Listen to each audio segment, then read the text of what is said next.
আসসালামু আলাইকুম রহমতুল্লাহি অবরকাতুহু। সম্মানিত দর্শক, ত্রয়োদশ জাতীয় সংসদ নির্বাচন অনুষ্ঠিত হতে যাচ্ছে ২০২৬ সনের ফেব্রুয়ারি মাসের ১২ তারিখে। আজকের দিনের যদি পরিবেশ পরিস্থিতি দেখেন, তাহলে সরকারের পক্ষে যারা এই মুহূর্তে আয়োজন করছেন, তাদের দৃষ্টিভঙ্গি, চিন্তা চেতনা, ভাবসাব সবকিছু দেখলে মনে হয় তারা শতভাগ শক্তি নিয়ে, সামর্থ্য নিয়ে, আন্তরিকতা নিয়ে এই নির্বাচনটি অনুষ্ঠানের জন্য সর্বশক্তি নিয়োগ করেছে। এবং এই নির্বাচনের পথে যত বাধা আসবে সব বাধা তারা অতিক্রম করবে, আর এই নির্বাচনের মাধ্যমে শান্তিপূর্ণভাবে ক্ষমতা হস্তান্তর করে তারা বিদায় নেবে।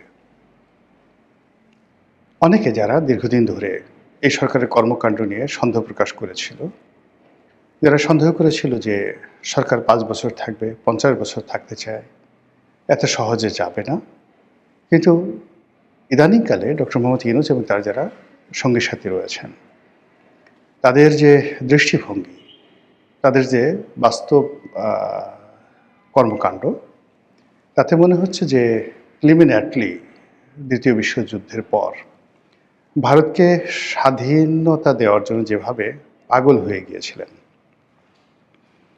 এবং ভারতের শেষ ভাইসরয় লর্ড মাউন্টব্যাটেন যেভাবে তড়িঘড়ি করে ভারতের মধ্যে বিভক্তি ঘটিয়েছিলেন, যেভাবে আফগানিস্তান, পাকিস্তান, বাংলাদেশ, ভারত এই সীমানাগুলো চিহ্নিত করে তড়িঘড়ি করে যেভাবে ভারতকে স্বাধীনতা দিয়ে তারা চলে গিয়েছিলেন, ঠিক একই অবস্থা এখন বর্তমান সরকারের ক্ষেত্রে প্রযোজ্য। এখন তাদের অবস্থা হয়ে গেছে যে ছেড়ে দে মা কেঁদে বাঁচি। কিন্তু সমস্যা কোথায়? এক্ষেত্রে তো করে আমাদের সকলের খুশি হওয়া উচিত ছিল।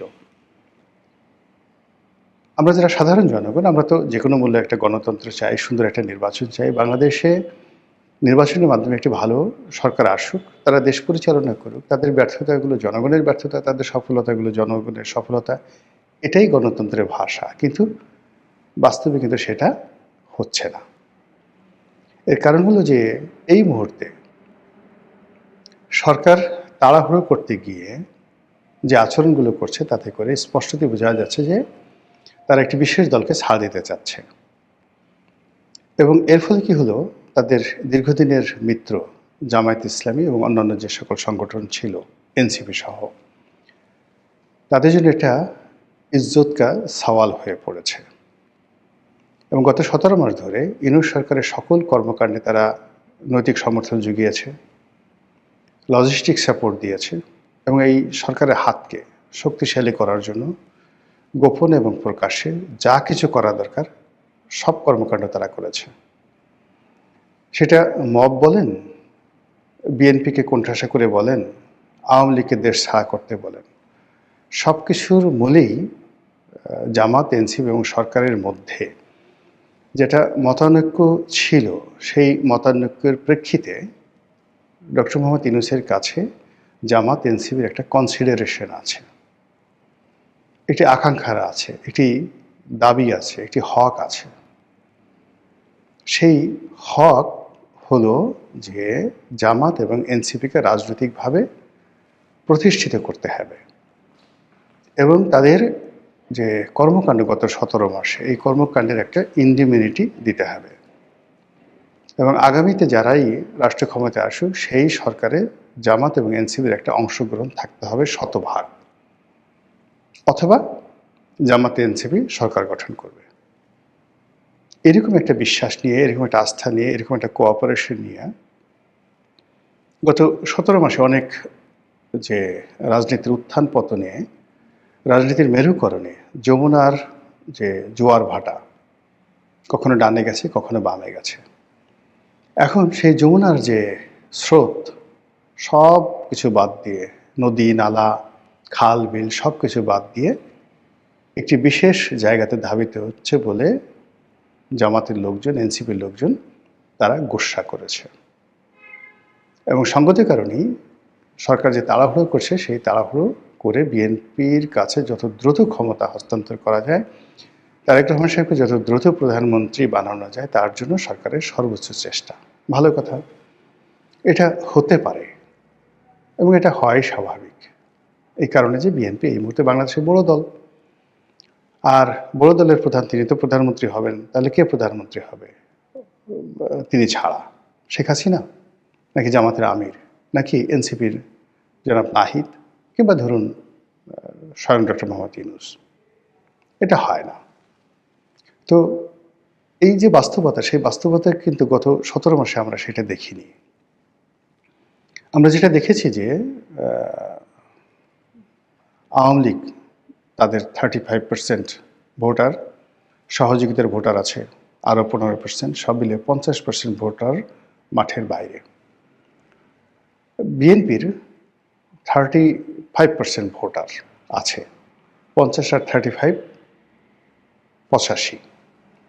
85% ভোটারের উপরে বাকি 15% ভোটার, যার মধ্যে রেজিমেন্ট ভোটার সংখ্যা 4 থেকে 5%। জামাতের ভোট বাংলাদেশে 4 থেকে 5%। তো এই 4 থেকে 5% রেজিমেন্টাল ভোট, মানে সংগঠিত ভোট, এর বাইরে এলোমেলো, সেটা চরমোনাই হতে পারে, অন্যান্য ইসলামিক দলগুলোর ভোট হতে পারে, সব মিলিয়ে নট মোর দ্যান 15%। তো এইটা একটা মানে বৈষম্য, সংখ্যা লঘিষ্ঠ সরকার। তো সেই সংখ্যালঘিষ্ঠ সরকার গত 17 মাস ধরে 85% ভোটের যারা স্টেক হোল্ডার তাদেরকে মানে এক গ্রুপকে দেশের বাইরে রাখার চেষ্টা করেছে, আরেক গ্রুপকে ক্ষমতার বাইরে রাখার চেষ্টা করেছে। এখন সেটা বুমেরাং হয়ে গেছে এই সময়টিতে এসে। সেটা হলো আওয়ামী লীগ আর এখন আগের মতো নিজেদেরকে দুর্বল ভাবছে না।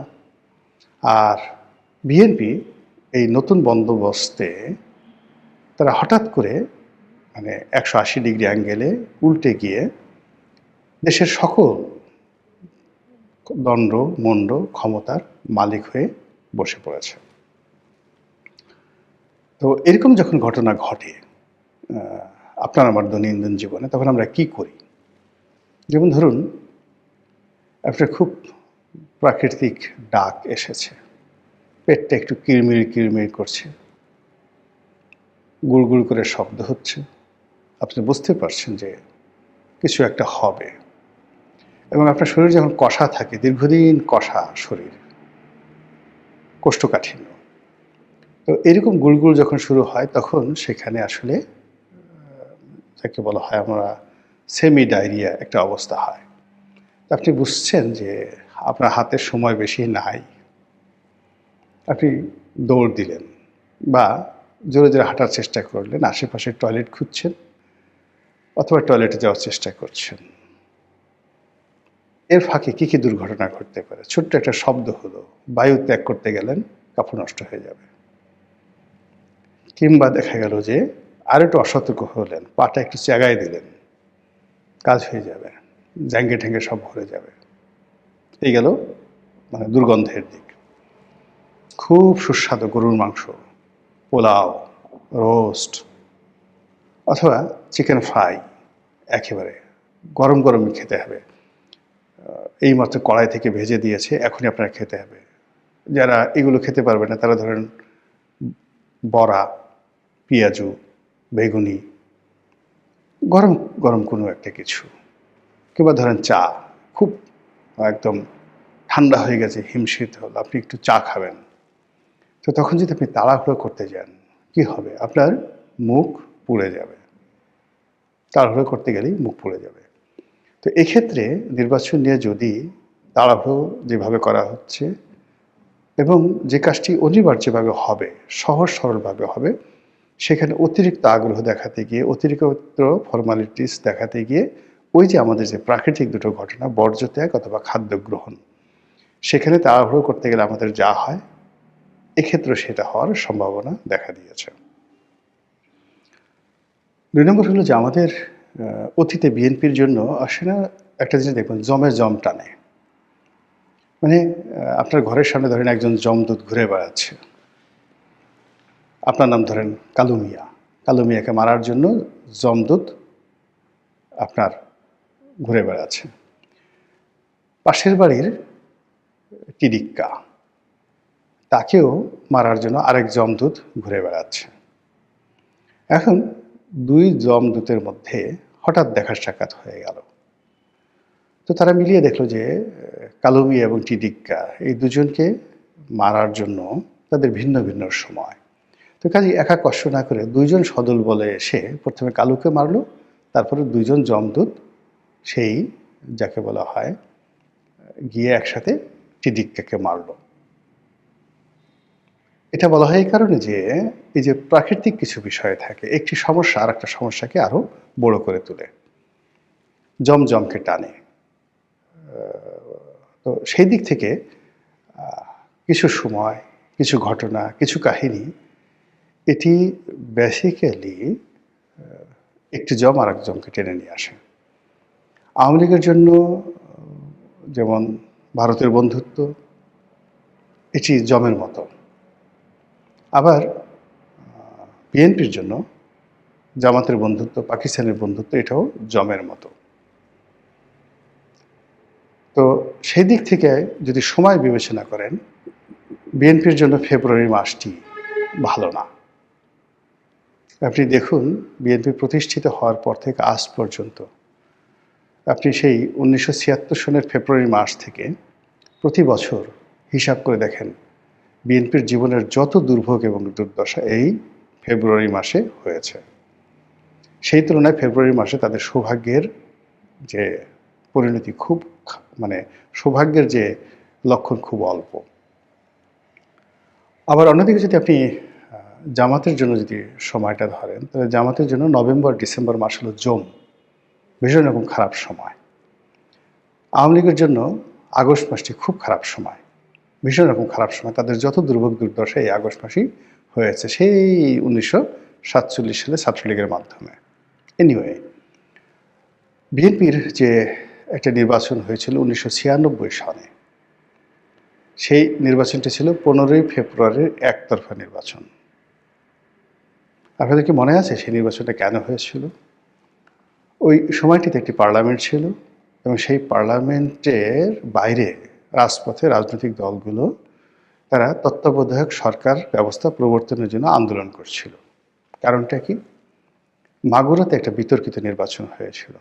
সেই নির্বাচনে ভোট র্যাগিং থেকে শুরু করে ক্ষমতা প্রয়োগ করে তারপর সেখানে একজন প্রার্থীকে জিতিয়ে আনা হয়েছিল।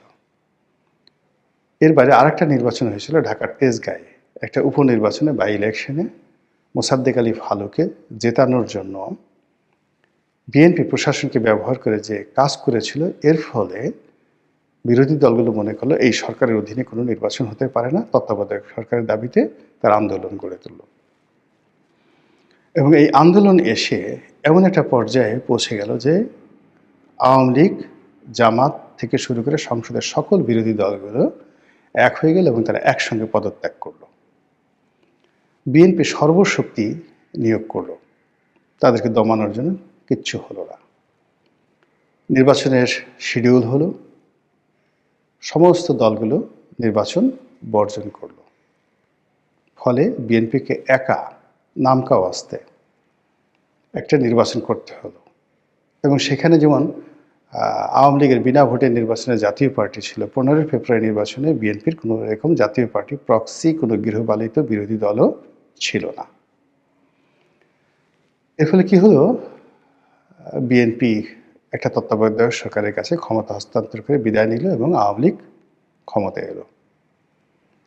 এখন ধরুন সব কিছু ঠিক হচ্ছে, এই আগে যে ইগোরগুলো বললাম সেই ইগোগুলো আছে, রাজনীতির মেরুকরণ আছে, তারপরে দেশি বিদেশি নানা রকম চক্রান্ত আছে। সেই চক্রান্তের এমন পর্যায়ে এসে বাংলাদেশে কিন্তু দুটো গ্রুপ হয়ে গেছে। বিএনপির সঙ্গে কারা কারা থাকবে তারা সেটেলড হয়ে গেছে, আর জামাতের সঙ্গে যারা থাকবে তারাও সেটেলড হয়ে গেছে। এখন আপনি চিন্তা করুন যে বিএনপির সঙ্গে যারা আসছে বন্ধু হিসেবে তারা খুব ছোট দল, এরা ব্যক্তিগতভাবে দুর্বল আর তাদের লোকজনও তেমন একটা নেই।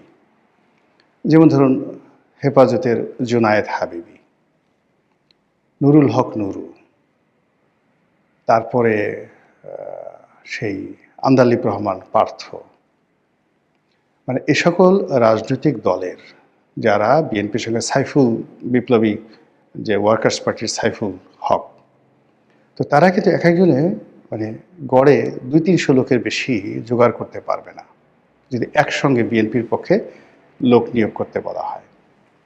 কিন্তু এখন পর্যন্ত যদি আপনি ধরেন হেফাজতের যে অংশটি জামাতের সঙ্গে আছে, ইসলামিক যে দলগুলো জামাতের সঙ্গে আছে, জামাত নিজে এবং চরমোনাই, তারা সবাই কিন্তু যে কোনো সময় 50,000 লোক আলাদা আলাদাভাবে তারা সমাবেশ ঘটাতে পারবে। এবং এই যে 3 থেকে 4টি দল যদি 50,000 করে 3 থেকে 4টি স্পটে 3টি সমাবেশ করে, একত্রে না আলাদা আলাদা করে, বলেন তো কি হতে পারে সেখানে? এবং সামনে যে ইগো এসে গেছে রাজনৈতিক দলগুলোর মধ্যে, এক পক্ষ ধরে নিয়েছে তারা ক্ষমতায় চলে এসছে, আর এক পক্ষে তারা ধরে নিয়েছে যে তারা ক্ষমতায় যাচ্ছে না। যেহেতু ক্ষমতায় যাচ্ছে না, ক্ষমতায় গেলে ডলা খেতে হবে, জেলে যেতে হবে, গত 17 মাসে 18 মাসে কি করেছি এগুলোর সব হিসাব দিতে হবে, তাহলে শেষ চেষ্টাটা একটু করা যাক। এবং সেই চেষ্টাটি যদি 1996 সনের ফেব্রুয়ারি মাসের সেই সময়টিতে সকল রাজনৈতিক দলগুলো বিএনপির বিরুদ্ধে যা করেছিল সেই কাজগুলো হয়, তাহলে বলেন তো পরিস্থিতি কিভাবে বিএনপি সামাল দিবে, কিভাবে ডক্টর মোহাম্মদ ইউনূস সামাল দিবে, আর কিভাবে ফেব্রুয়ারি একটা নির্বাচন সুন্দরভাবে হবে? জাস্ট প্রশ্ন, নাথিং। কোনো মন্তব্য করলাম না, শুধু প্রশ্ন করলাম। আপনারা নিজেই এর উত্তর খুঁজে বেড়ান এবং দৈনন্দিন যে আমাদের পরিবেশ পরিস্থিতি সেটা অবলম্বন করতে থাকুন। মহান আল্লাহ আমাদের সবাইকে হেদায়েত দান করুন এবং হেফাজত করুন। আসসালামু আলাইকুম ওয়া রাহমাতুল্লাহি ওয়া বারাকাতুহু।